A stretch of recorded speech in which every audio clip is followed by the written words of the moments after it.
Good morning. Today we'll be talking about living beyond limits with Down syndrome because December 3rd was the International Day of Persons Living with Disabilities. And it's so important we discuss different kinds of disabilities on our program all the time. So if I can start with you, I'd like to say thank you first to Dr. Olutola and Mrs. Makinde for coming on the program. Thank you so much for being here. Thank you. Thank you for having Thank us. you. And good morning, everyone. Good morning, everyone. So, Dr. Olutola, if I can start with you as a pediatrician. For our listeners, can you explain what Down syndrome is and what causes it? All right. So Down syndrome is basically a genetic problem that is caused by an extra chromosome on the 21st chromosome. So simply put, that's when the baby is being formed in the womb, the baby gets 23 chromosomes from the father, 23 from the mother, in order to start forming the cells. But unfortunately, of the chromosomes, that is the 21st one, instead of it to be 2, it becomes 3. So that third chromosome is what causes the problems that we see in these children that have Down syndrome. And these Down syndrome patients, like some Yoruba people, they'll say, oh, Akomo, Akondaida, even say Chinko child. I'm sure you've seen those children on the streets that look like Chinese children. So those are those features that they usually have. So like I said, the cause is basically genetic, which means the building block for the cells from the basis, there's a problem there. And because of the extra copy that they have that shouldn't ordinarily be there, it affects every cell in the body. And that leads to all the characteristics that we see in these children. Thank you. Can you tell us some of the characteristics that we're talking about? What are the common things that they have? And what are the common health challenges that they face? So the things that are very common to them that all of them would have is, number one, what we call intellectual disability. That is their ability to process thoughts, their ability to think, their ability to do things by themselves, and also speech and language delay. So most times they don't speak when their peers are starting to speak, by the age of 9, 10 months when they should start saying Baba, Mama, they are not, able to speak. And also, if you look at their physical features, like I said, they look like Chinese children. When you look at their eyes, their body is very soft. So even the mothers will say, why is this child's body so soft? And when you carry, there's no much of resistance. And another thing that you notice about them is they're always very smiling. If you look at their palms, they have just, we have 3 palmar creases. They have just a singular one. And then that's just one of the physical features that we really can see about them. Sometimes they face some common health challenges. What are those? So they could face physical health challenges. Like I said, they can have learning difficulties, learning problems.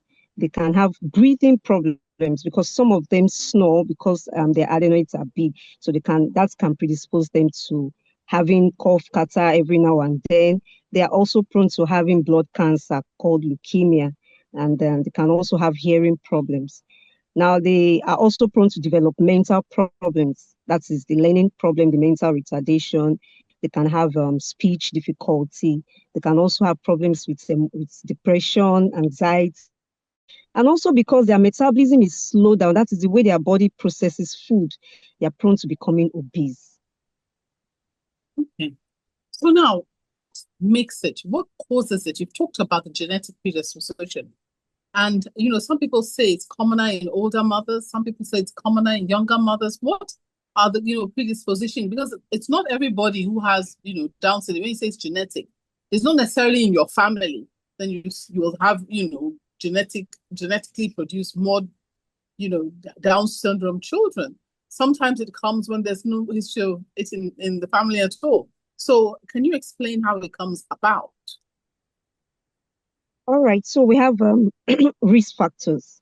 So like older father, that is paternal more than 40 years, and then the older mothers who are more than 35 years by the time they're having their first children. However, recently, we're even having younger mothers having children with Down syndrome. So, like I said, sometimes it's just a spontaneous mutation. And when I say genetic, what it basically means is that the problem is from the gene. not because they inherited it. And because there are also three types of these genetic problems. Some, it was when the cells were dividing, they divided abnormally. So instead of just coming together, two becomes one, it forms three. So that's actually where the problem comes from. So can you tell us what are the kind of things that can be done to improve, for example, you as a pediatrician or other healthcare workers, are there things that can be done to improve the experience of families, to improve the lives of these children so that they're not, in our culture, in our society, a lot of these children are locked away. But some people bring them out. Some people work with them. Some of them can become useful members of the society. So some of the things the pediatricians and other health... Please carry on. All right, so what the pediatricians and health workers can do is actually advocacy, basically advocacy at the grassroots level, at the community level, at the state level, advocate for these children, let them know that they are special children. They also deserve the love and care that you show to every other normal child. So teaching the people in the community, educating even teachers when they see such children, not to abandon them, not to push them away, and then educating the public about this kind of children, and also making advocacy for them with the government, especially with inclusion in the society, vocation training for them, making space for them at place of work, and not just discarding them, making rules and laws in place, passing bills concerning children with disability. Those are some of the things that pediatricians can do to enable these children thrive in the society. How important is early intervention? Services like physio, speech therapy, occupational therapy, what kind of role do those play? They play very, very important roles because, like I said, their bodies are usually very soft. So they have challenge learning to stand on time, learning to walk on time, learning to hold their neck on time. So the role of physiotherapy is the moment they are detected on time, we institute physiotherapy, and the children can learn to start walking so that that delay in developmental milestone wouldn't be there. The gap can easily be closed.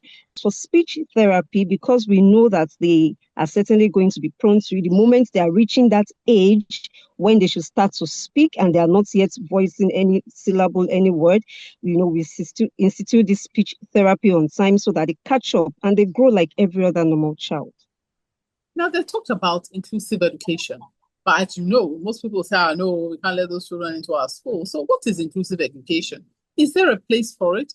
And what about the stigma how do you balance that, pushing them into school versus the stigma that they face when they get in there?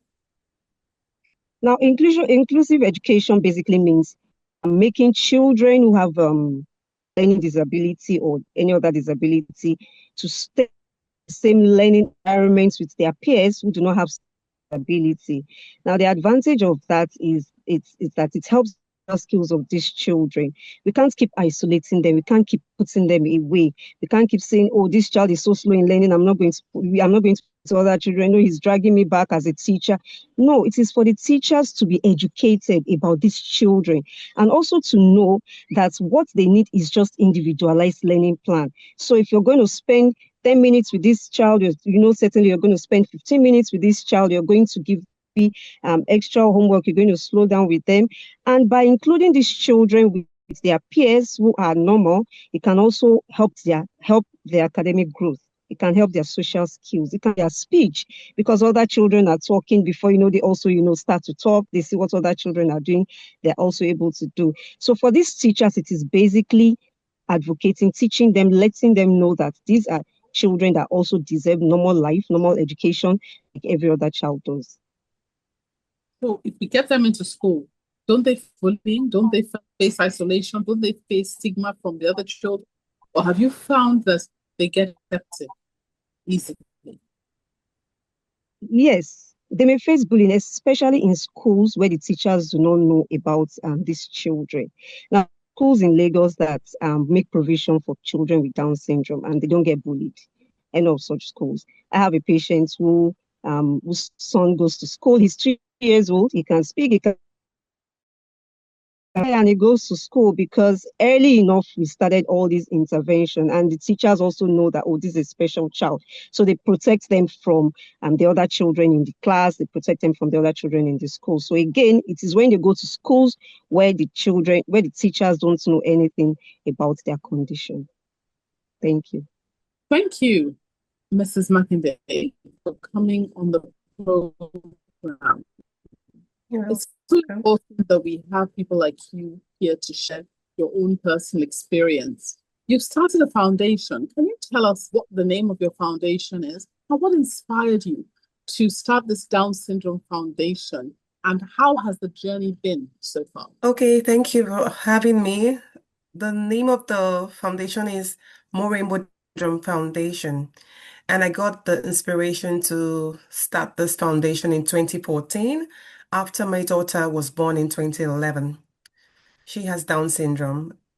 And I just wanted families to understand that it's not a death sentence, you know. And I started to work with families. I started working with my child. We leveraged an early intervention for my daughter after her heart surgery. I wanted families to know that they're not alone. And then my passion for inclusion was because I realized a lot of families were locked their children away, not because they really wanted to, but because there was really no help, you know. I also wanted to bridge the gap that exists across Nigeria, especially talking about early intervention, which was not common at the time. At the time, if your child has Down syndrome, they can only get support like from 8 years old, or when they're 7, or when they think they are walking already. But so early intervention was missing. And then I thought, you know, if I get into the and start to create awareness and, you know, start to support families, and just there would be more impact. And that's what I started to do. Thank you. It's wonderful. And I think you have a center. Yes. Center? And Centers, do at that center? Center is located in Festac. Like I said, we started in 2014, and at the center, we started with early intervention programs, which includes physiotherapy, just like Dr. Olutola had mentioned earlier, physiotherapy, and occupational therapy. And then we realized the gap also that most of those children were not in school and they were not being accepted in school. So we started the Learning Center, and then that has grown over the years. We have a vocational center, vocational section as well. And then one of the students that been with us is now a staff. So we've been able to realize that this people have potentials, hidden potentials, untapped talents, and that's what we've been doing, like teaching them to read, and they're doing very well because we can testify, even though there are no statistics in Nigeria, we can testify that there is a lot of progress when early intervention is involved and all the therapies. It's wonderful. I really admire you, and I want to say thank you. Thank you, ma'am. On behalf of everyone for the work you do. It's amazing. Thank So you. people are listening to me are really amazed by what you do. And there's some people who are out there listening and they want to support you. How can they support? The kind of support we need various, like, for example, sometimes we need volunteers to come in as teachers to support the work we do, because paying teachers' salaries has been very overwhelming. Some of our students are from grassroots areas, which we adopted during our community campaign, enlightenment awareness, and they don't pay fees. And then that's been a lot of a burden for the foundation. We want people to come around to visit, people to, you know, we want to help more children. We're actually campaigning to help 50 more children. And that means that those children will be exposed, or those people, those persons, because like they grow, you know, as they grow, we need to keep like meeting them at the point of their needs. And so what we're trying to do now is to get people in various ways to donate cash, in kind, whatever it is, you know, especially medical doctors as well, specialists. Okay, so if you have a phone number that people can reach you on, or a website, how do you want people Yes, to reach please. you? People can reach us on 081 7410 8018. You can also repeat it at the end of your when we're giving you last words. But I just wanted to talk now from your own personal experience. What kind of stigma or myths exist around the Down syndrome in Nigeria? From my experience in Nigeria, there are quite a number of them. Just even before people speak to anyone with Down syndrome, they already have low expectations of them. They look like, just the look, because of the facial features and the characteristics, they feel they cannot even achieve anything. That is very, very disturbing for me because we've not interacted with those people. They're amazing and they can do just anything they're being taught to do. It's because we've not had the time to put them through whatever it is we want them to learn. So people think it's a spiritual attack as well. So we see a lot of people going into churches, going for prayers, going for, different things and believing that, if they make the child fast, sometimes if they make the child fast, like proper fasting, the fasting we do, Yeah. they believe it's, it's demonized. I mean, Down syndrome has been demonized over the years. They call them imbeciles. They call them all sort of derogatory names. And those are the stigma around disability, isolation, exclusion from parties, even parties. People don't even want your child to mix with their child. It's been really, really hard because I know a lot of children are not getting the kind of support they need, especially with early intervention. And the belief that they cannot be productive, they cannot learn, it's a myth. It is one of the stigmas because these people, according to research, are able to read and learn. Yeah. So what kind of policies? Because obviously, community initiatives are not really working as well. The school initiatives are not really working as well. But what kind of policies or systems are still missing in Nigeria? Maybe you've met them in other countries to support people or families who have children with Down syndrome, or people themselves, as you said, adults with Down syndrome. Yeah. How best can we support them? So I'll first of all talk about the missing intervention. That's what is really missing is intervention and other therapeutic interventions. We don't even have early intervention centers.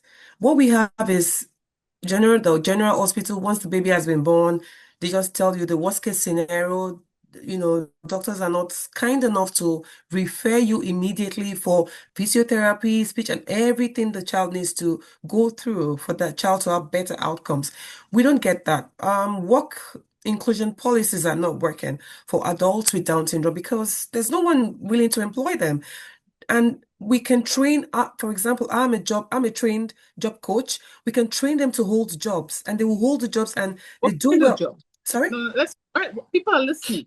What kind can they do? So sometimes we look at repetitive jobs like routine jobs, like shelving, working in a supermarket.